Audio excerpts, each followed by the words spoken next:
Paramashivoham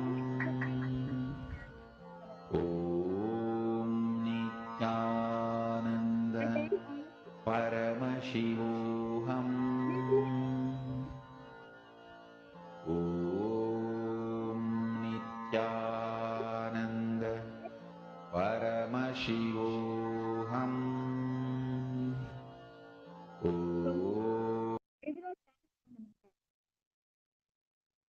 Om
Nithyananda, everyone.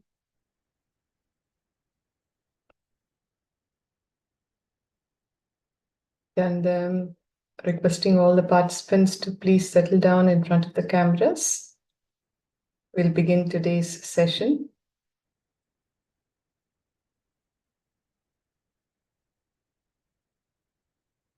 Yes, thank you, Ma Lisa, Ma Nithya, Ghora Shivam,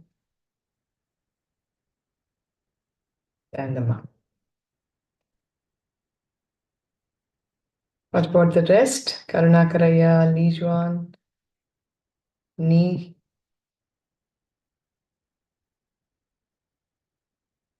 Okay. So, thank you, Ma. Thank you. Please sit straight with your hands together. Head, neck, and spine in a straight line. Let's begin with the Sadguru Vandanam.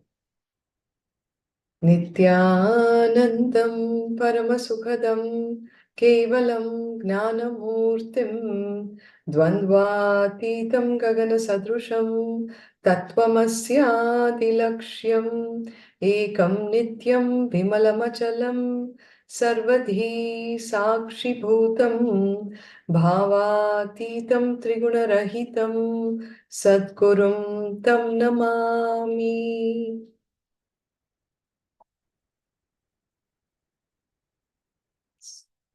Welcoming all of you to Paramashivoham Level 1. Today, we will be talking about living your life in its peak possibility. Predominantly, the major fraction of human beings are caught with the middle class mentality, the mindset of going to school, going to college, get into a job, work like a clerk all your life, make some money for your hand-to-mouth existence, and maybe a little luxury in terms of going for a vacation once in a way, put back some money for your health, insurance, and then it's all over. One fine day, kick the bucket and say bye. This is what most human beings are caught with in today's world. The dream life of a 3-bedroom apartment, a car, a wife, 2 kids, and then juggle with the same issues day in and day out. Is this all what human life is all about? Nothing more to it. By the time you make enough money, thinking that, oh, that dream vacation I will take, I will buy my dream car, the body that is hosting you starts to fail. So all the money goes into your medical bills. This is predominantly what we see in today's world. Do you all agree? Malisa, Yuan?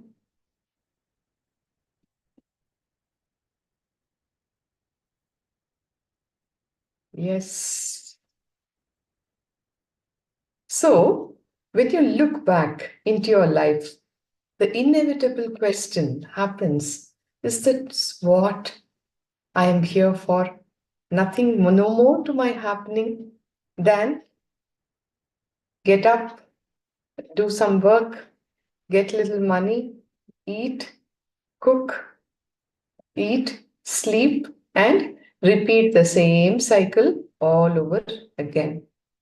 No, your life is waking up to the truth that you are that very expression of God.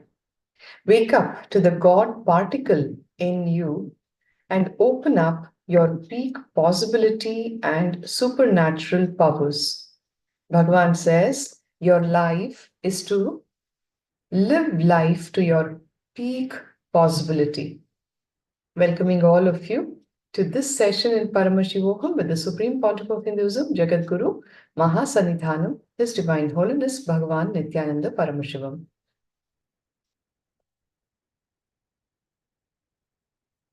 Why can't I just live like this, a middle class life, and die? What is the use of unnecessarily working so much, thinking so much? Is the question that most people would come up with. Do we need to know all these great truths, the powerful cognitions? Why even get into all this? Understand, life oozes through your body for fulfillment, for its highest expression. When a bank gives you a loan of $1 million, it expects you to become rich by doing business, putting your intelligence and effort into it. Not only you will pay back, they really expect you to flourish, pay them back with interest and continue to develop more and more relationships. Any good bank will expect you that you will become successful in your life. Understand this analogy, the example that we are quoting. A good bank that lends you money will actually wish that you run a successful business, flourish, and make a lot of money and repay the bank with the interest, and also continue to maintain the relationship with them so that you become more and more successful. Alongside, the bank is also having its fulfillment. Similarly, life oozes through your body for fulfillment, for its highest expression. When the cosmos gives you life, it expects you to become the peak possibility. It's not expecting you to become bankrupt. It is not expecting you to declare bankruptcy. Understand? Giving up on you is declaring bankruptcy, and never ever expect any loan from the cosmos. If you give up on you, you are declaring bankruptcy with Kala Bhairava, the Lord of Time. Forget about any good thing in your life anymore.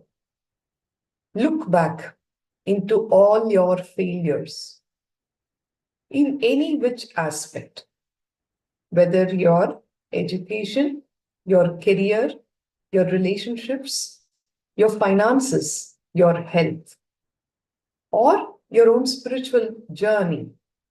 Wherever you have failed, it has happened only because you decided to give up on yourself. Literally, this is what is declaring bankruptcy with Kala Bhairava. When you do that, never ever expect any loan from the cosmos again. Understand? All of you have muscle memory, biomemory, and bioenergy.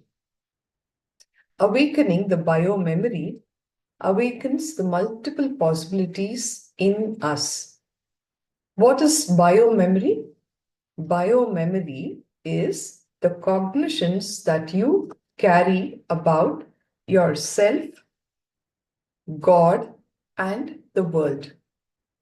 Whenever your biomemory is awakened, multiple possibilities inside you will get awakened. When the biomemory is completed, it is then that our powers are awakened.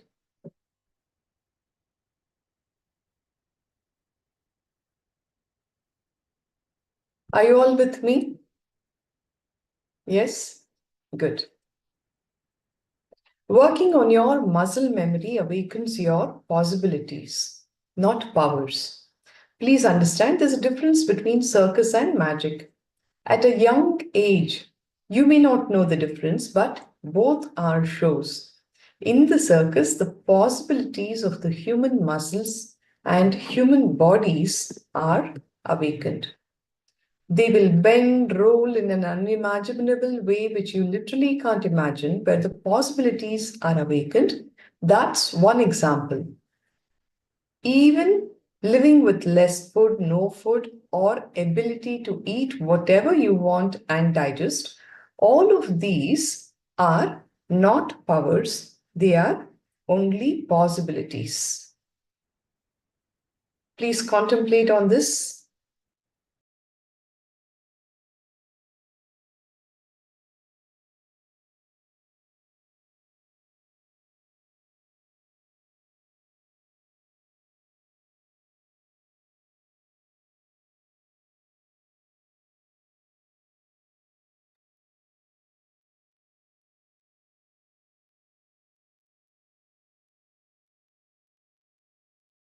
When your muscle memory is awakened, only your possibility, a muscle memory is completed, it's only that your possibilities are awakened. However, with the completion happening at the level of biomemory, powers get awakened.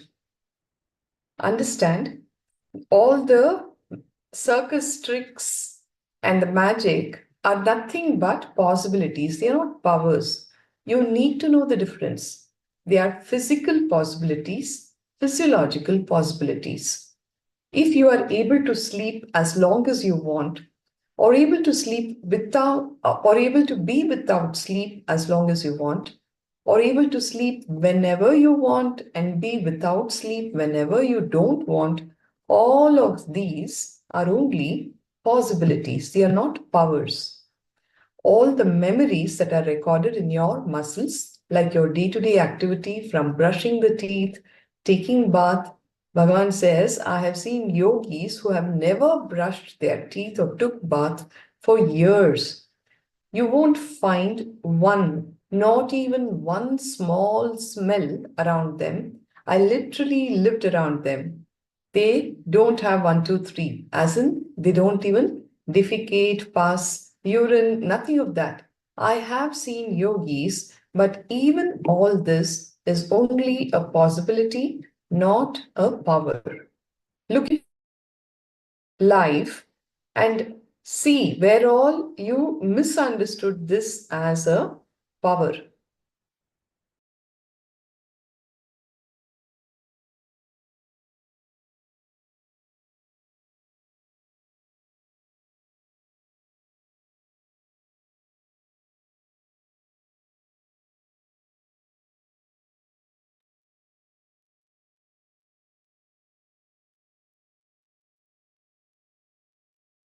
Understand, anything which you can directly express by your own practice without any conscious intervention, without the need of conscious energy entering into you, without the need of enlightenment energy entering into you, is a possibility.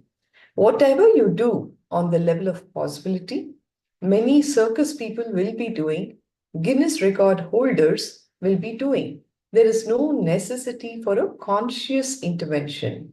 There's no need for enlightenment energy to enter into you. You can do it with your own practice. You can practice magic.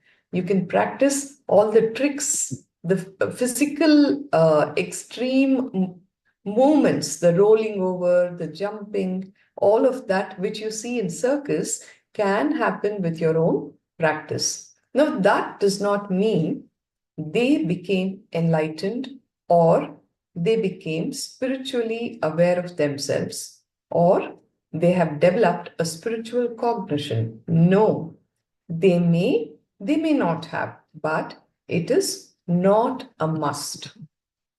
Are you all clear with these understandings?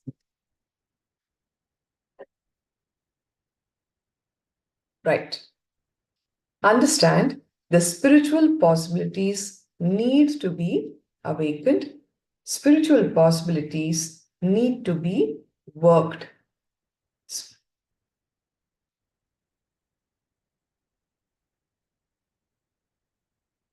Spiritual possibilities need to be strengthened. In the level of the muscle memory, your ordinary possibilities are awakened.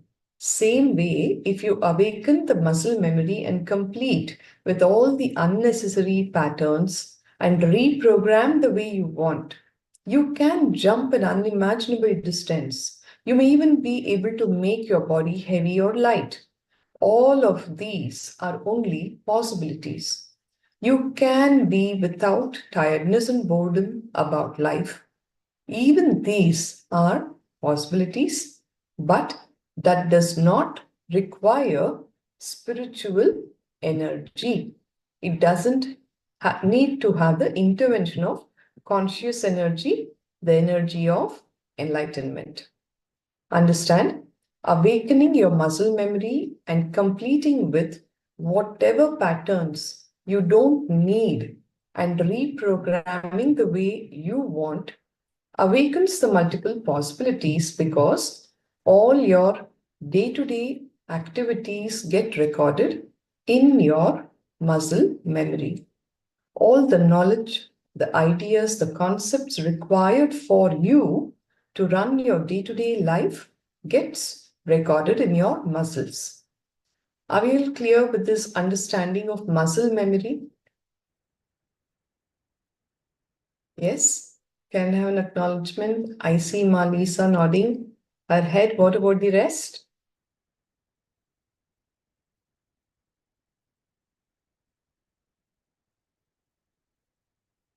Yali Pen, Trang Tran, Ejian Lee.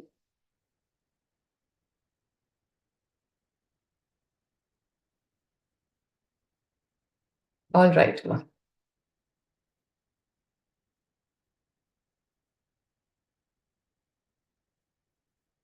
Thank you. So, all your cognitions, what we understand by the word cognition? Cognition is an understanding based on which you make your decisions. Cognition means based on which you make decisions. The cognition about yourself, about the people around you, cognition about life, cognition about God, about world, about money, all of these basic cognitions, the root cognition that you carry is recorded in your bio-memory. Understand, I will put it in simple terms. The day-to-day functioning, the way you wake up from bed, how you brush your teeth, what you eat, how you eat, the way you move your body, all of these are recorded in your muscle memory. In the biomemory, the cognitions about Jiva, Ishvara, and Jagat, which is self, God, and the world, are what are recorded.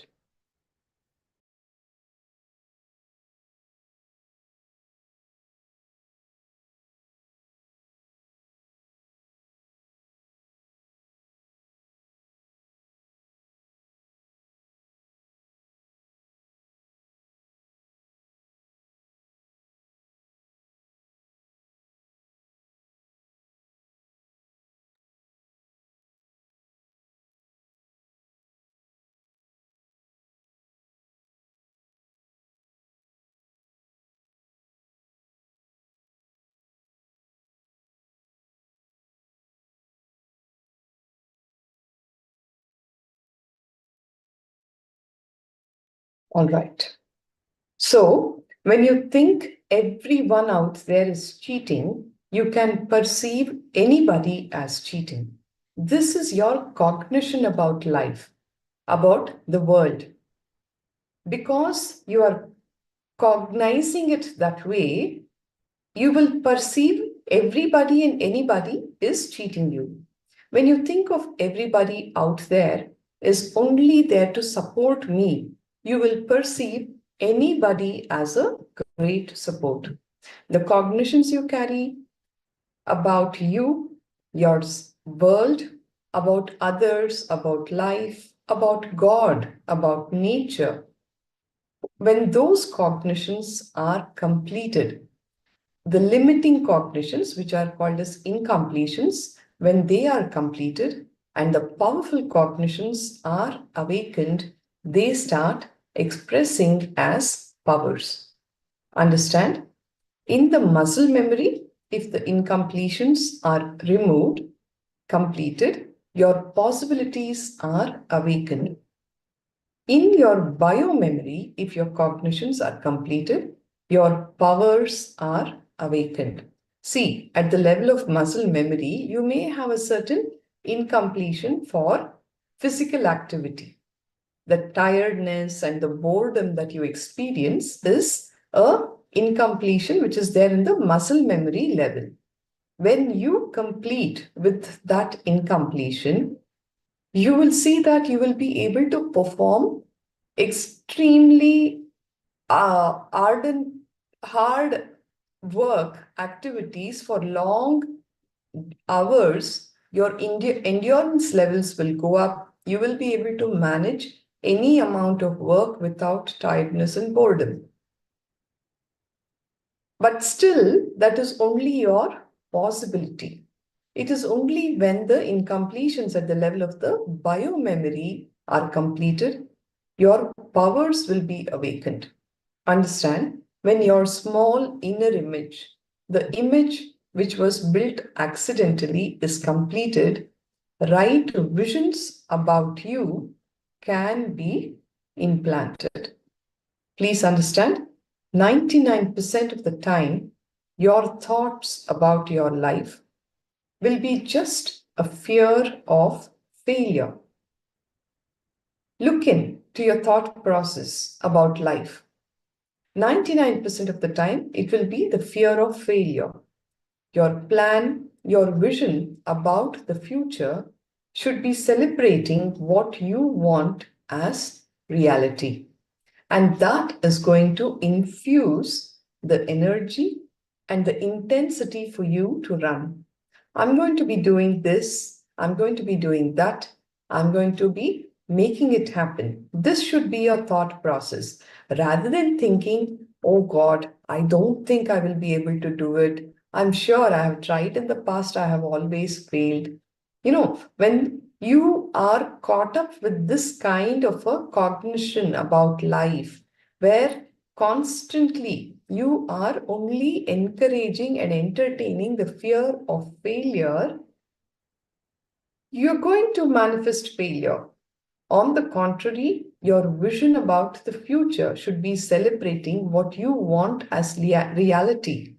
Only when you do that, you will be having the excitement, the intensity to run towards that goal.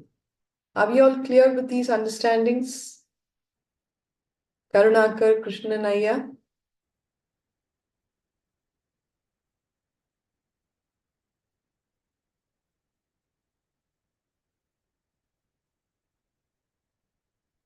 Understand, possibilities are different, powers are different. Okay. Thank you, Ma Elan Lijian Lee. Thank you. Your low self inner image will always make you think about your future only as a failure.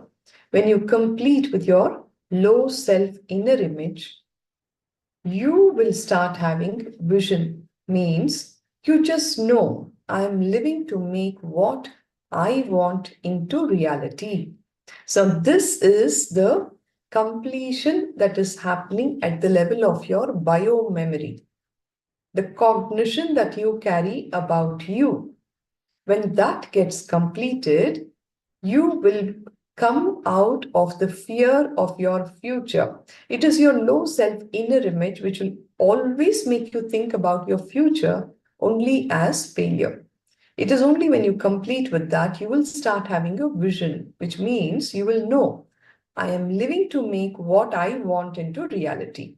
Understand that. That only is going to inspire you and make you do what you want. And that only is going to push you to make what you want as reality. The moment you complete with your lower self, the low inner image, suddenly you will see not just so many possibilities alone, but powers will start expressing in the biomemory level. Any completion is done, consciousness is directly opened up. When the consciousness opens up, powers start manifesting. When all of you sit in the power manifestation session, you are told to read the Living Enlightenment book, isn't it? And pick up any one truth, to cognize that truth. When the truth becomes your very cognition, that is when completion happens. And consciousness will directly open up and start manifesting. Let's understand this with one example. The muscle memory level. If you stop eating, that does not mean that your consciousness will be awakened. Of course, in Nirahara Samyama, Bhagavan uses this awakening your consciousness for your Nirahara. That's different. Don't compare Nirahara Samyama. Any man, ordinarily, there are many people in the platform. Because of poverty, they master the art. The body automatically masters. Only once a day they eat, but they survive. And whatever they get in the roadside, they eat, but they digest. That does not mean that they are spiritually awakened. The possibility in the muscle memory is awakened. That's all. I have seen people sleeping in the platform, railway platforms, and the city area platforms. It's not that they are spiritually awakened. Their possibility of the biomemory is awakened. When your biomemory is completed naturally, directly it works on consciousness and multiple powers are expressed. Actually, you just need to complete with the cognition given to you at a young age accidentally that you can't read through your third eye. Just you need to complete with that cognition. You will simply open your third eye and start reading. You will simply start doing it. So many things, so many powers will start expressing the moment your biomemory is awakened, the moment biomemory is inspired, the moment the biomemory's vision is inspired. But even awakening your biomemory awakens only your possibilities. Awakening your bioenergy will awaken the God particle in you.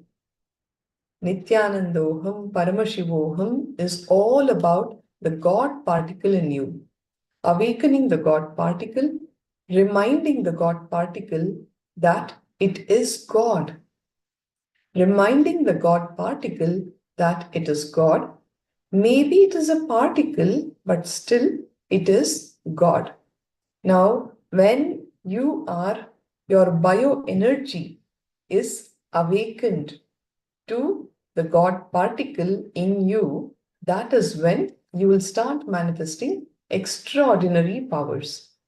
When you wake up to the God particle, you won't tolerate even your own shortcomings. You won't tolerate even your own inefficiency.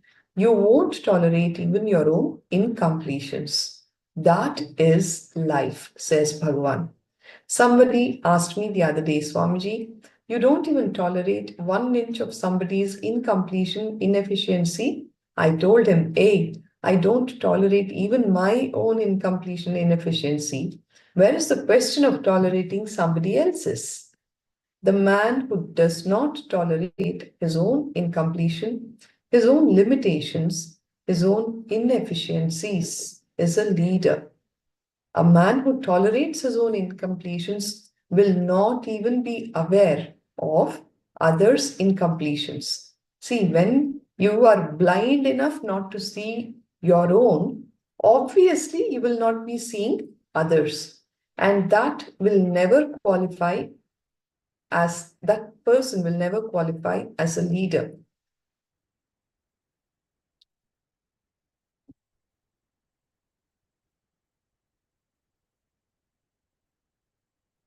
Any questions with what has been shared so far? Are the understandings clear with respect to the muscle memory, biomemory, and bioenergy?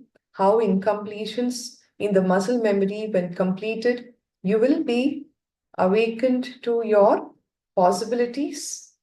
When the incompletions in the biomemory are completed, you will be awakened to powers.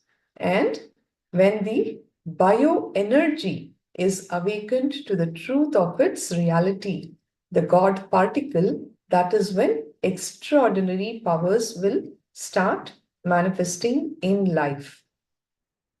With this, I will now move on to the next presentation in today's session, which is Be Your Own Boss.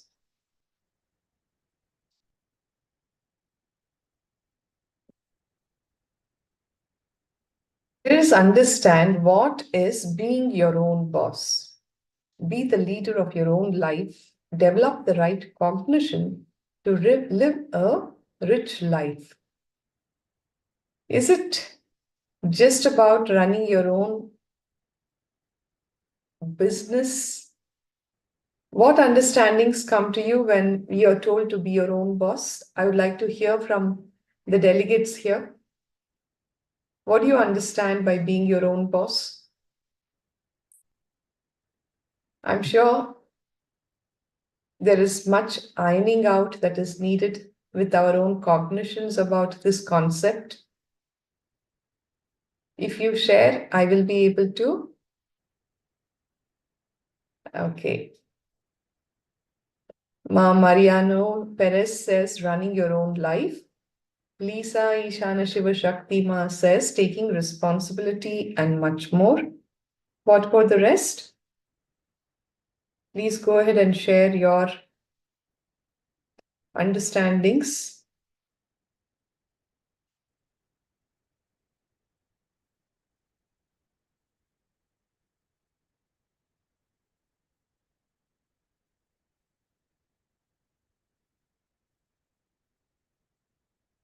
Okay, let us see what Bhagavan has to tell about being your own boss.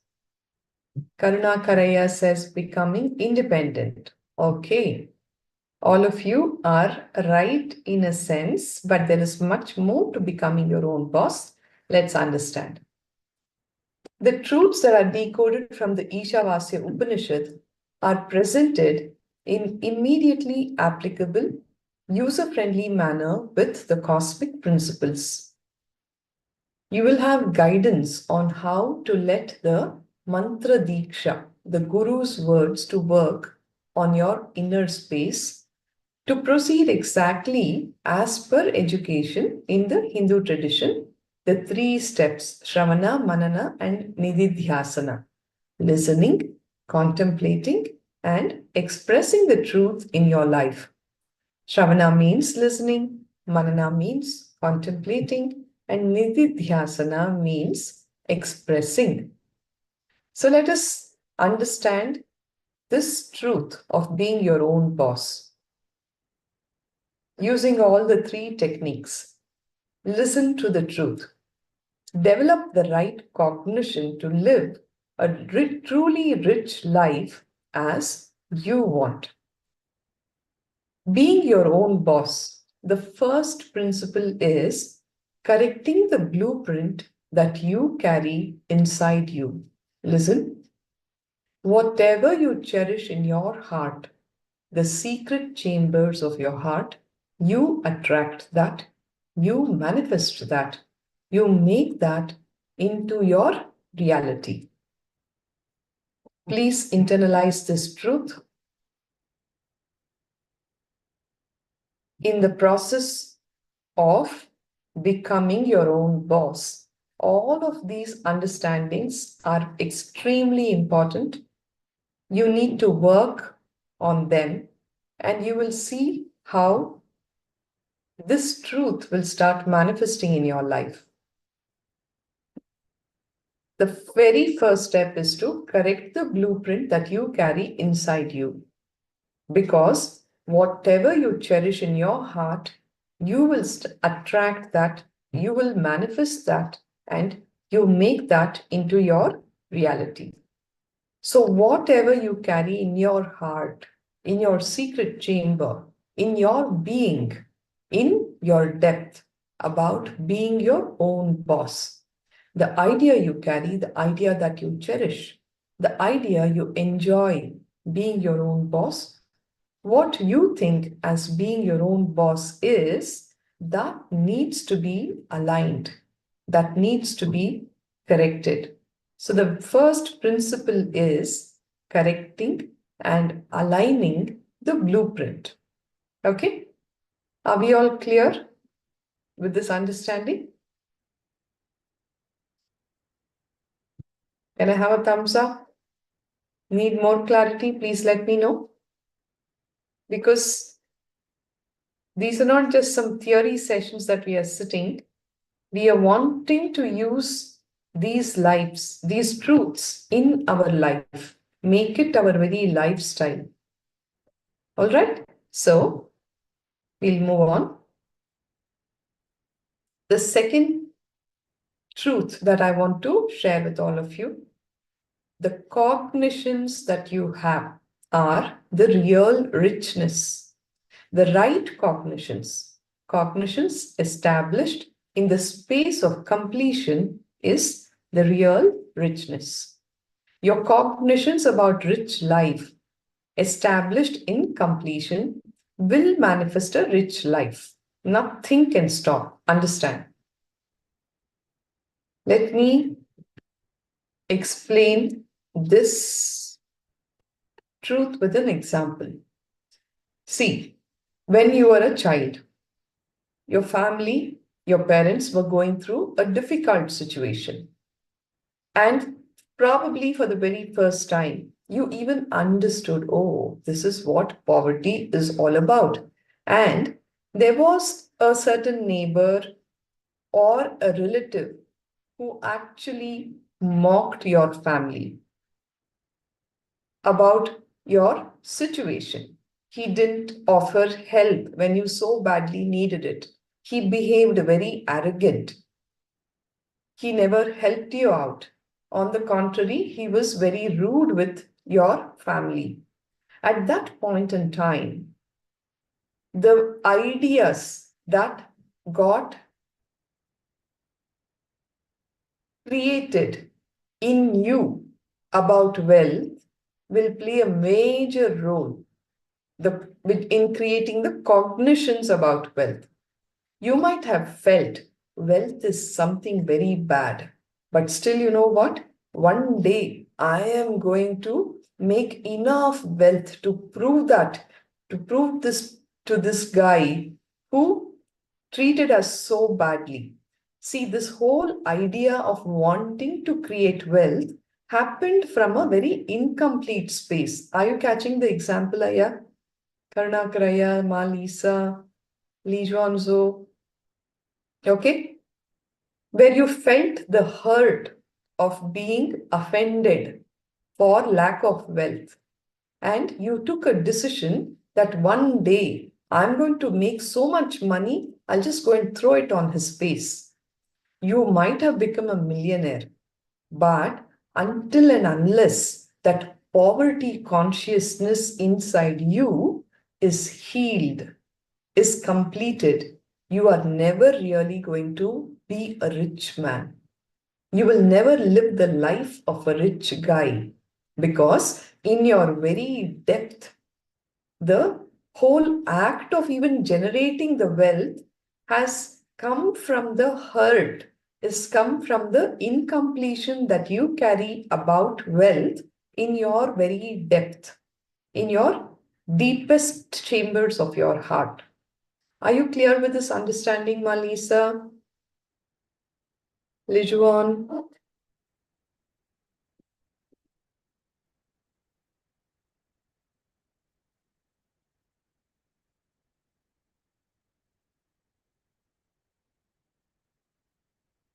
Okay, let's move on.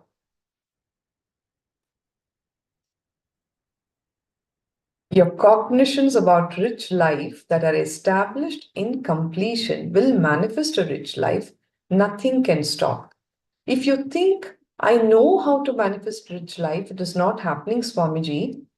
Many people come and tell me, I know how to manifest a rich life, but it is not happening, Swamiji.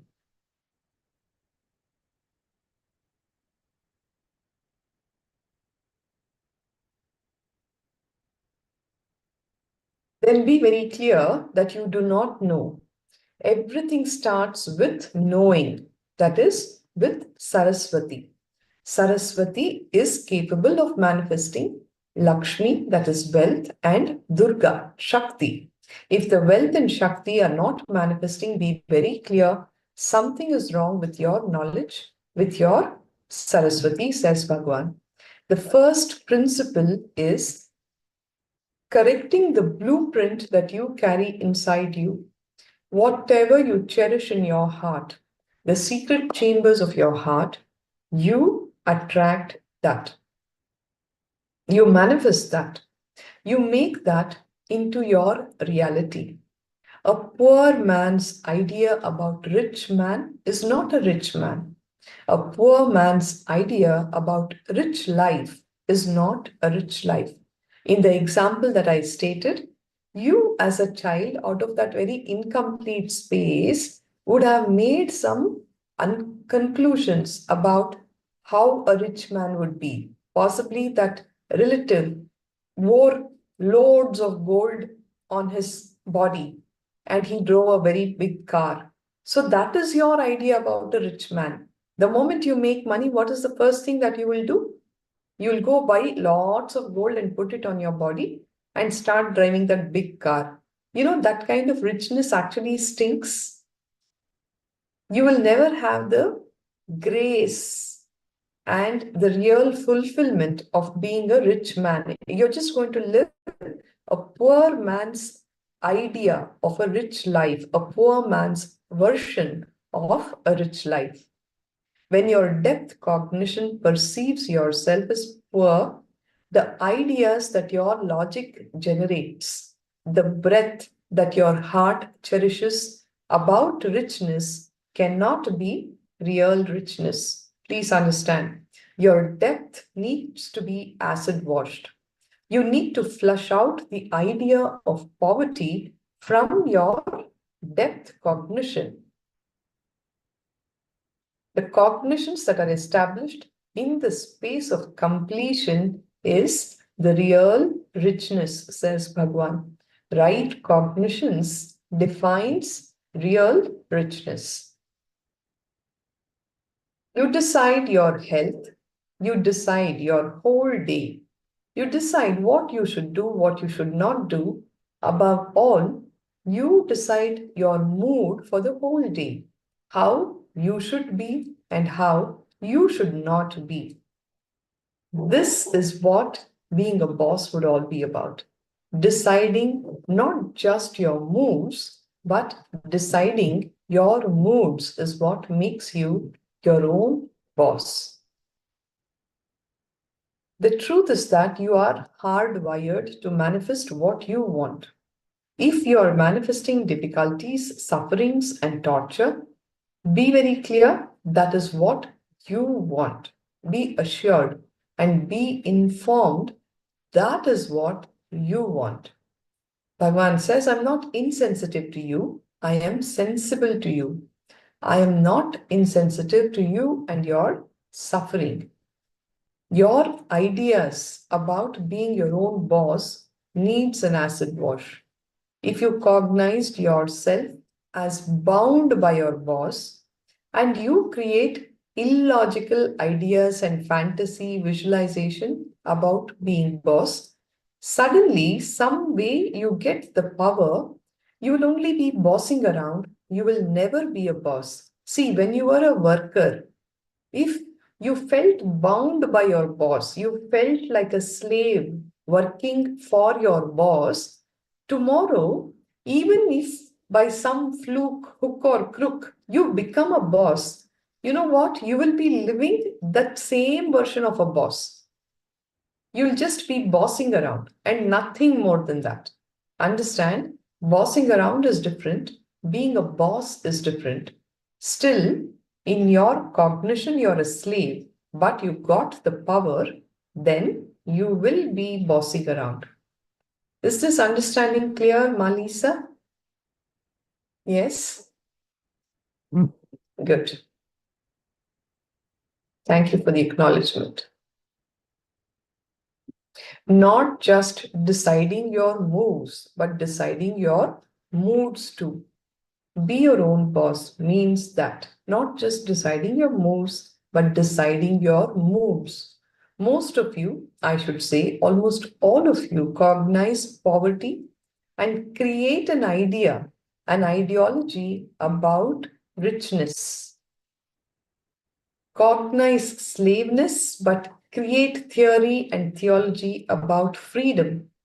Cognize bondage and create filth and philosophy about being your own boss. Understand?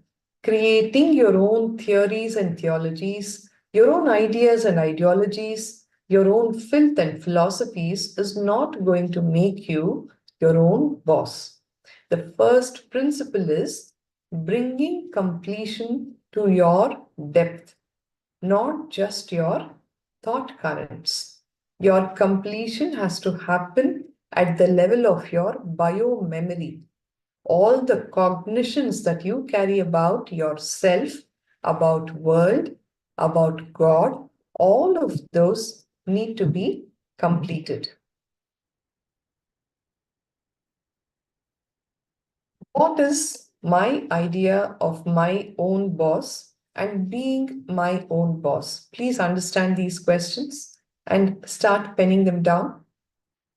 Look into your own life and see what is your idea of being your own boss and how much of it is based on my past incompletions. I gave you examples of how the past incompletions will drive you to perform that action.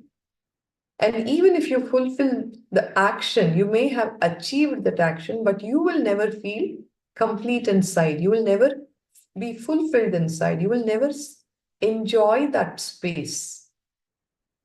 Look in and see what is your own idea of being a boss and how much of it is based on your past incompletions and how much of it is based on my integrity to my life. Each one of you have your own stories, so only you can look into them. Please do this exercise sincerely.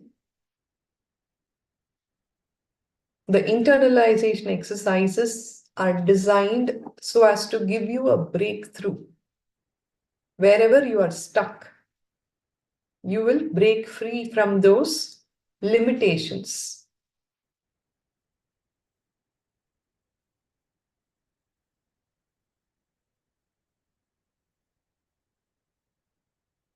How much of your ideas about being your boss is based on incompletion? And how much of it is based on your integrity to your life?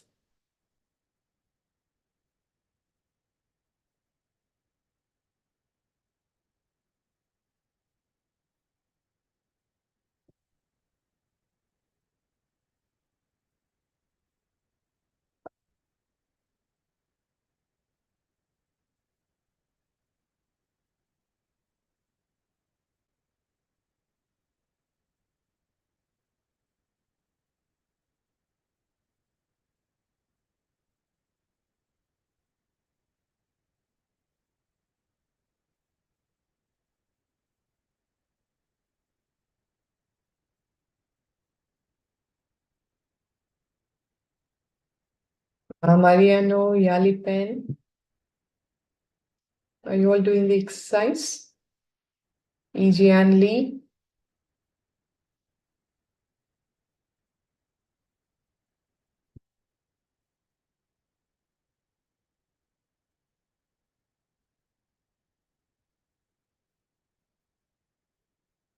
Do you need more time? Malisa, can you confirm?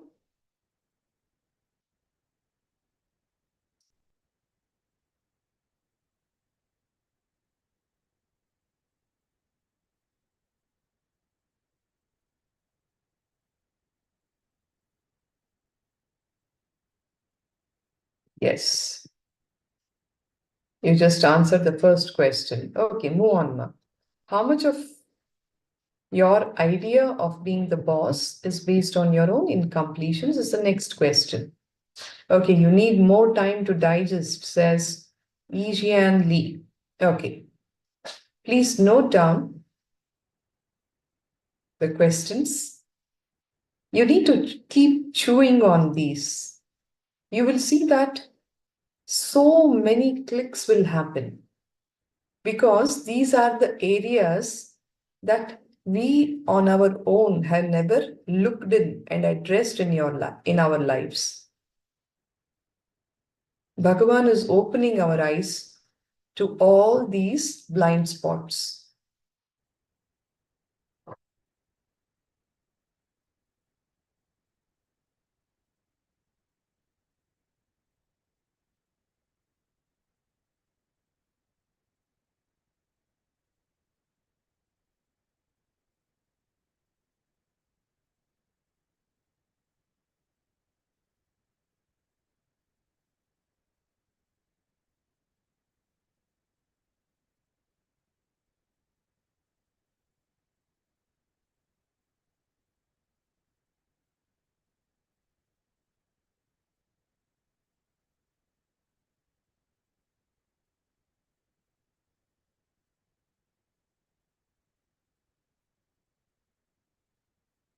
Much time is wasted in gossip, unwanted engagements, useless talk, small talk, as we call it.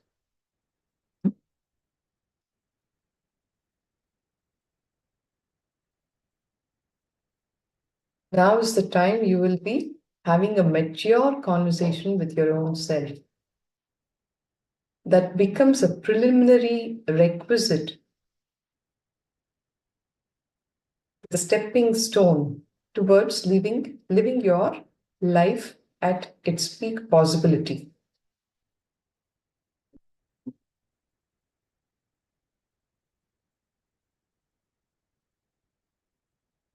Okay, Malisa is asking, she's not quite grasped the third question. How much of it is based on my integrity to my life? See, most of our actions are driven by our past incompletions. The incompletions will only make you operate from the zone of fear or greed. When you are complete with all of those incompletions, inspiration is what will run your life. You getting the point, ma'am? My life is about living itself to its peak.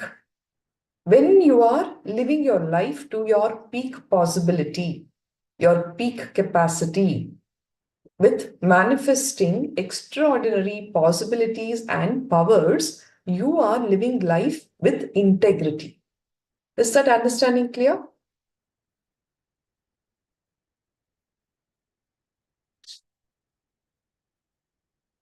No worries, Smart Rank Tran, I understand.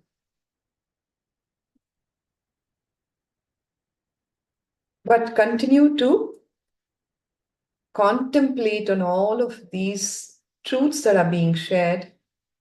Ask yourself these questions, and you could even pen down your answers using a pen and paper. See, this is only for you to internalize.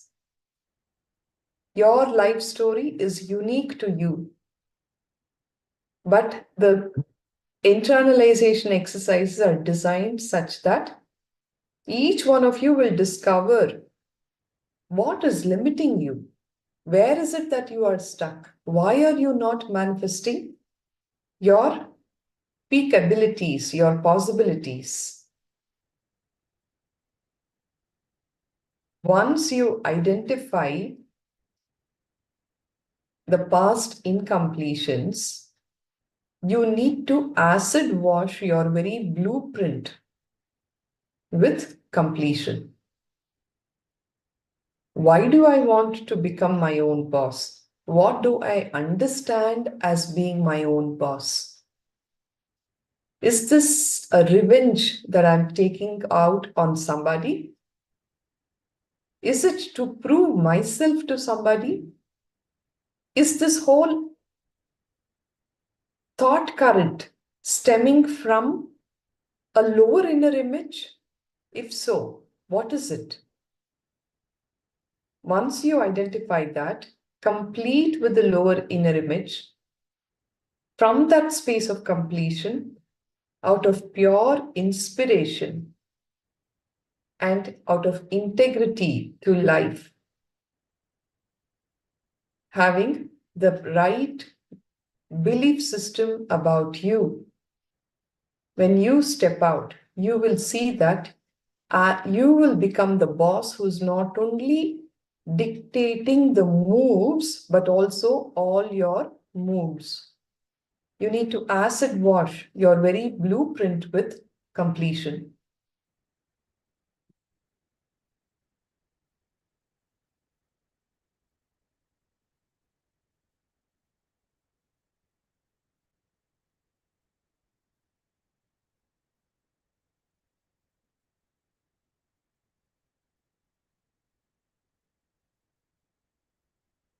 Okay.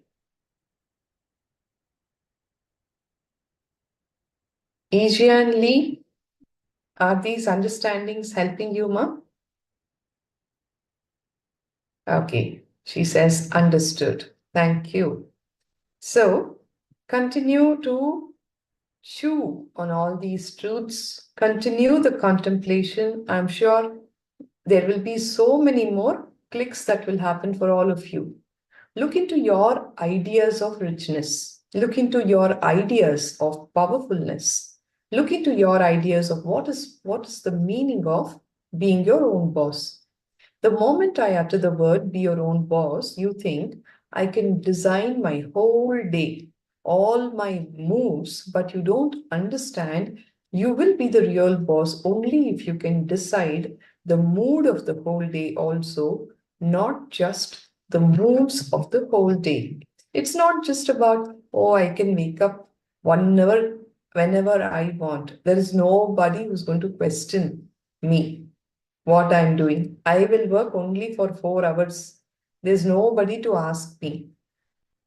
I can walk out of the office whenever I want because I am my boss. I will go for a vacation with all the money that I have made, and I will not be accountable to anything that is happening in the office for those 2-3 weeks. These kind of stupid ideas is what is you deciding your moves for the day.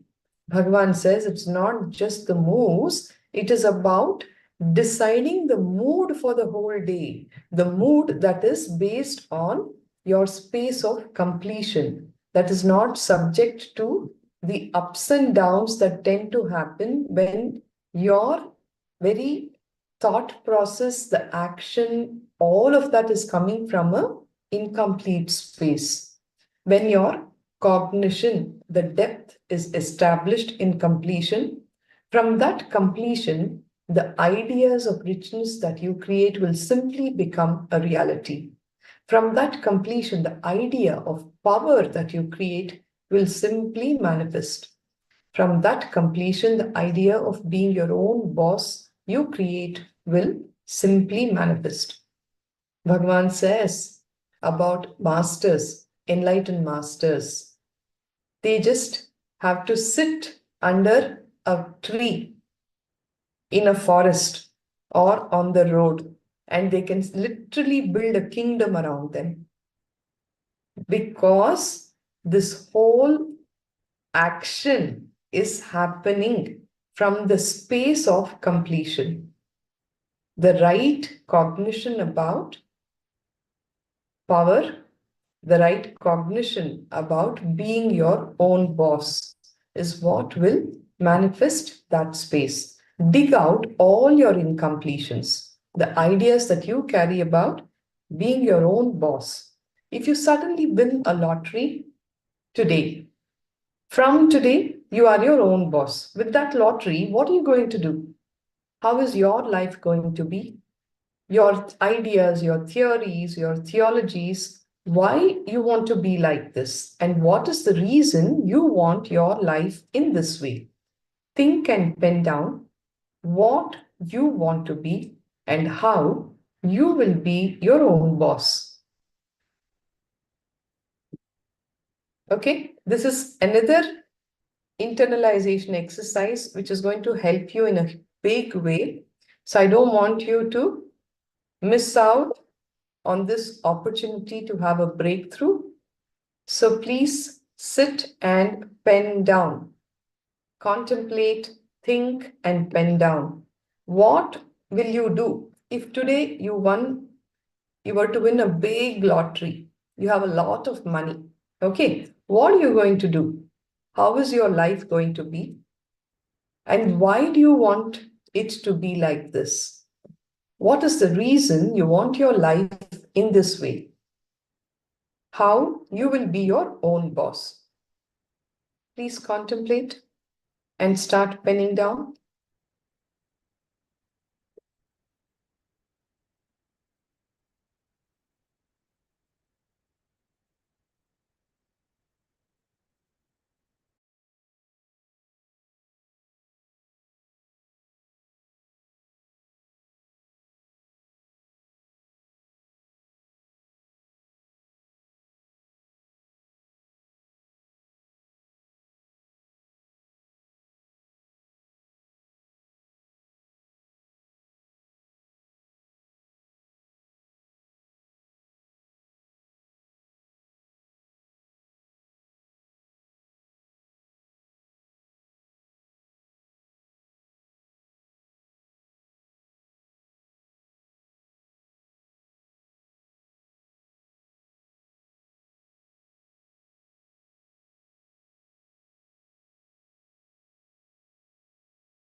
Please pen down.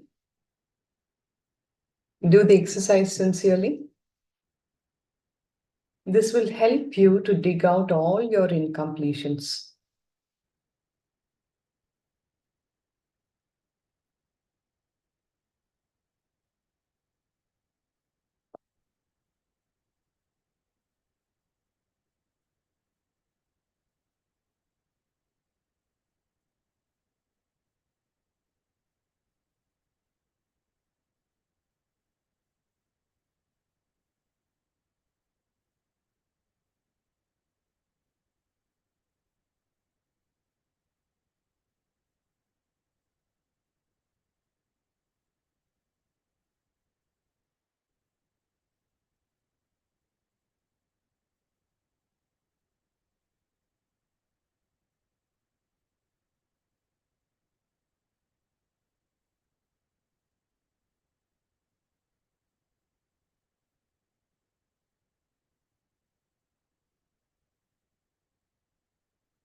When you answer the question,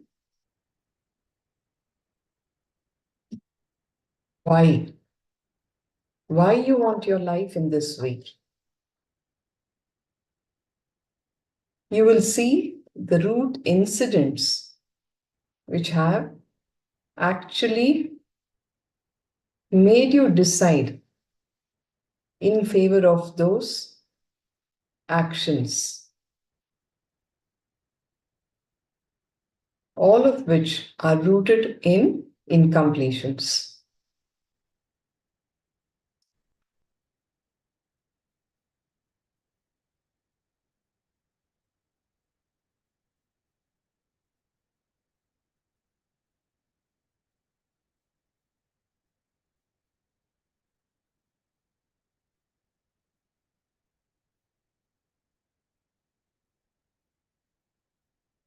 Second, why you will be like that? You may think, I'll be in the golf court all the time fully drunk. I think it's better to be a slave than fully drunk and being in the golf court. Why you want to be like that? Because that is what your idea of being your own boss was when you were a slave. See, when you were working under somebody and that boss, all that he did the whole day was he would go fully drunk and be in the golf court. Now, once you are in power, you might have fantasized that, that is what I will also do when I become a boss. Now, suddenly, when the money is come to you, you have the power, you may actually decide, or rather, that is one idea that you carry. On the contrary, a part of you will also come up and say, why do you want to be drunk and playing golf the whole day? I'd rather be a slave rather than become a boss. You see how these kind of incompletions play around in your life? If you are a slave and create an idea about power, even if you get power, it will only become politics, not power. If you have an idea about poverty and you get wealth, you don't become wealthy. Wealth stinks around you. Understanding is the foundation. It is the basic necessity. Now, whatever you wrote as a reason why you want to become a boss, do not judge those reasons. Just sit and relive the situations when you took those decisions. Just relive them. In which situation you decided to take revenge on this fellow by becoming a boss? I'll simply throw my visiting card on his table, on his face. I'll throw my shoes on his face, my tie on his neck and tighten that tie. You may have said what all I don't know. The situations during which you took the decision to become a boss, the reason you want to become a boss, please go ahead and relive them. Relive them to relieve them.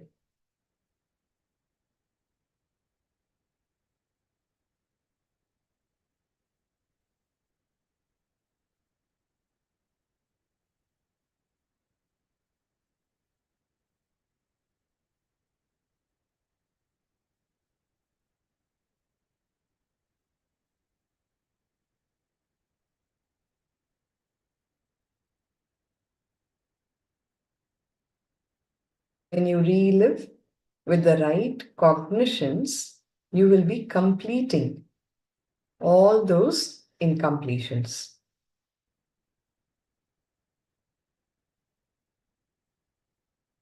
Are we clear on the various steps? Identifying the incompletion.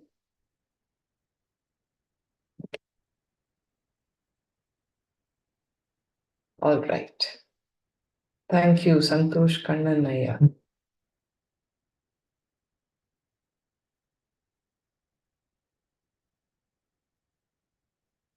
The ability to cognize independently, which immediately liberates you, is being your own boss.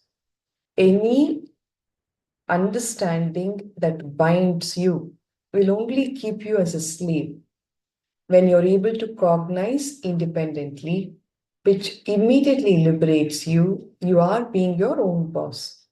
Manifest powerful cognitions to be your own boss, build your boat while swimming, says Bhagavan. So, what is it that is the essence of being your own boss? It is manifesting powerful cognitions from the space of completion. From that space, any action that you will take will become the reality of your life, and naturally you will be your own boss. Pen down everything that you want to do and have to do to be your own boss, but it has not yet become a reality. Okay, this is the next exercise that we'll be doing. All that you want to do and have to do to be your own boss, all that, start penning down. It may not have yet become reality, but pen down. It can be at the physical level, mental level, psychological level, physiological level, social level, relationship level, economic level. Just pen them down.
In each of these levels, whatever you want to do and have to do to be your own boss. Physically, you may have to be extremely fit so that you will be able to run those long hours, enduring all the stress that's going to come as a part and parcel of your activity. Mentally, you need to be very sound and strong. At a social level, it is necessary for you to build good relationships with people. Economically, also, there is so much that you will need to be working on, isn't it? So at all of these levels, whatever has not yet become a reality of your life, please pen it down. You will see it is still not a reality because there is some incompletion around it. Just pen down. Don't even try to analyze for now.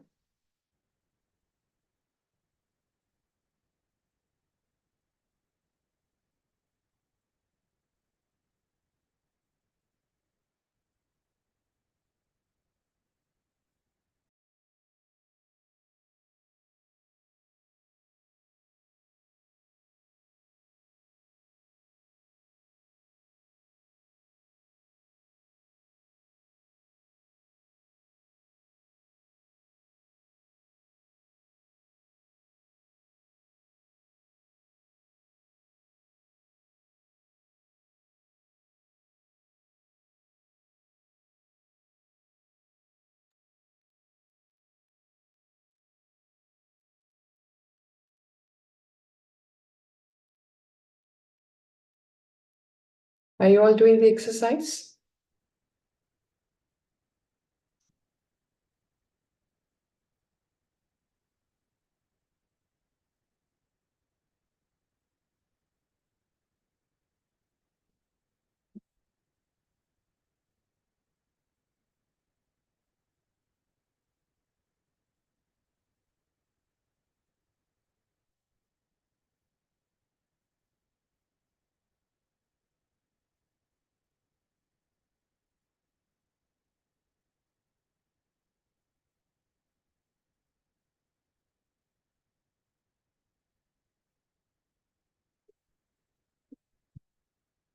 The third exercise towards this manifestation is understanding that responsibility is a power.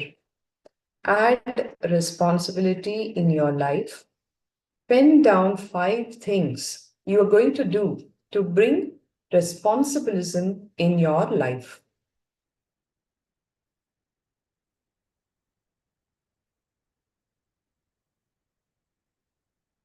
Responsibilism encompasses all the 4 cosmic principles: living integrity, authenticity, responsibility, and enriching.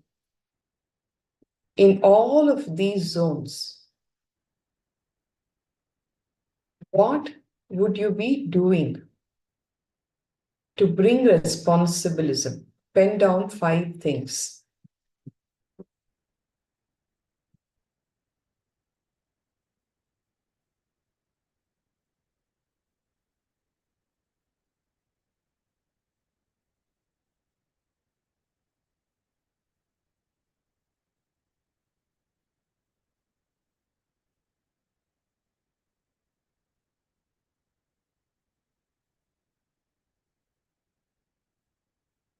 Sadly, people desire things without wanting to take any responsibility. That is called greed. When you add responsibility to your desires, it is only then that you will see that that desire will become the reality of your life. You will manifest it in your life. The gap between desire and responsibility is what is greed all about. You aspire, but don't want to take responsibility. And then you declare yourself as a failure in life. Understand that responsibility is a power. Pen down the 5 things that you are going to do to bring responsibilism in your life.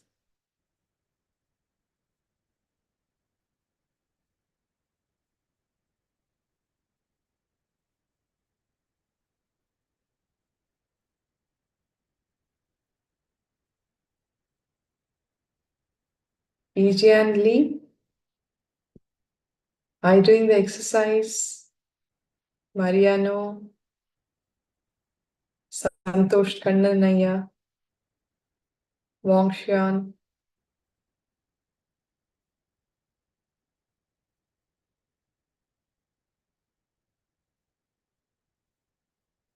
Thank you, Ma. Thank you for the response. Tran, Mariano, Ma. EJ and Lee, are you having clicks?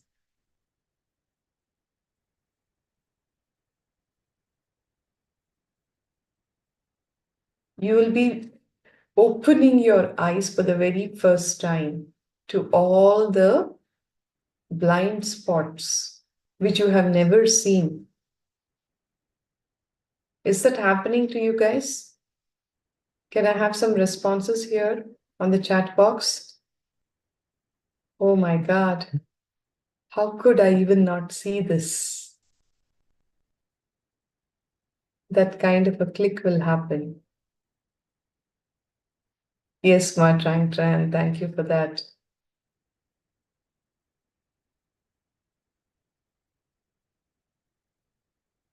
For the translation that you're doing. Thank you for that, Ma.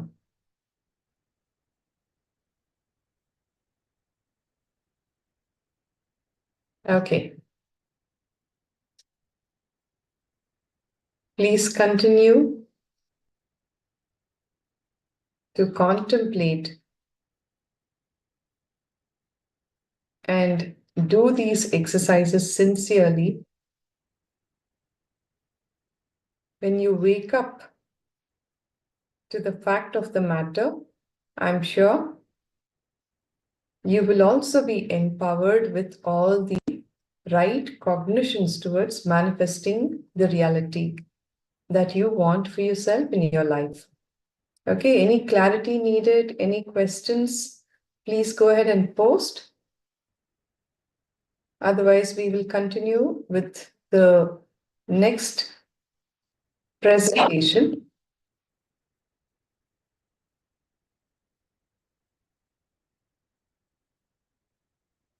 I'm sure you will need a little more time to complete the exercise, but the train of thoughts has started happening, right?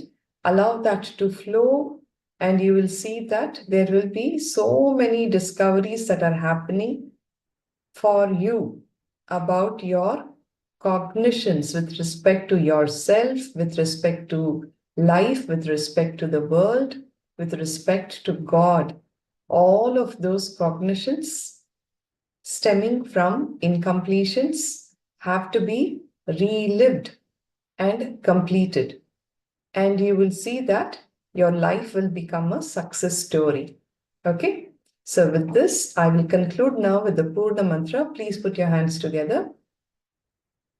Om Purnamada Purnamidam Purnat Purnamudachyate Purnasya Purnamadaya Purnameva Vashishyate. Om Shanti Shanti Shanti Harihi Om Tat Sat Sarvam Bhagavat Shri Nithyananda Paramashiva Padukarpanamastu. Om Nithyanandam. Thank you.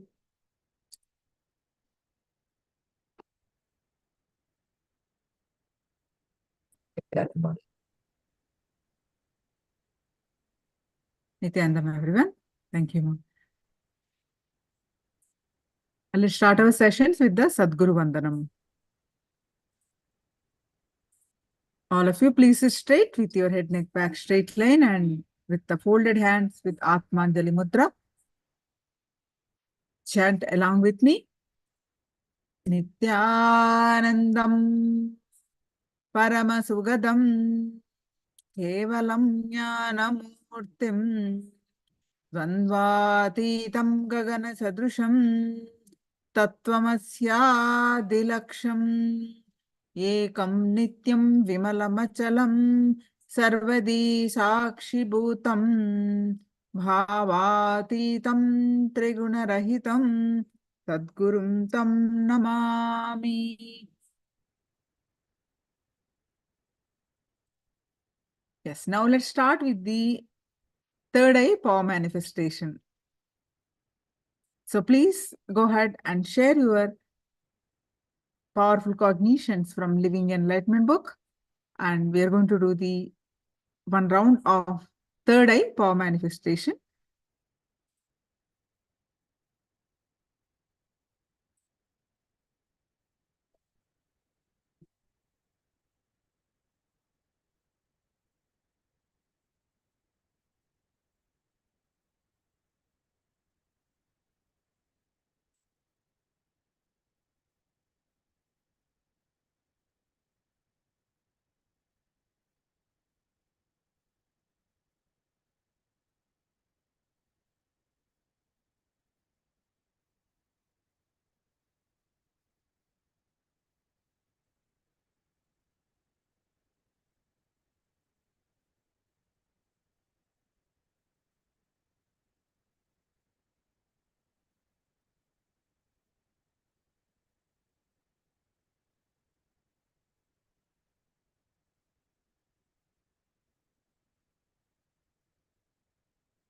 Lisa posted, gratitude happens when we drop expectation. Beautiful. Elizabeth Ma, when you are vulnerable, you are open in your entire response system. Beautiful. Now, please sit straight with your head, neck, back, straight line.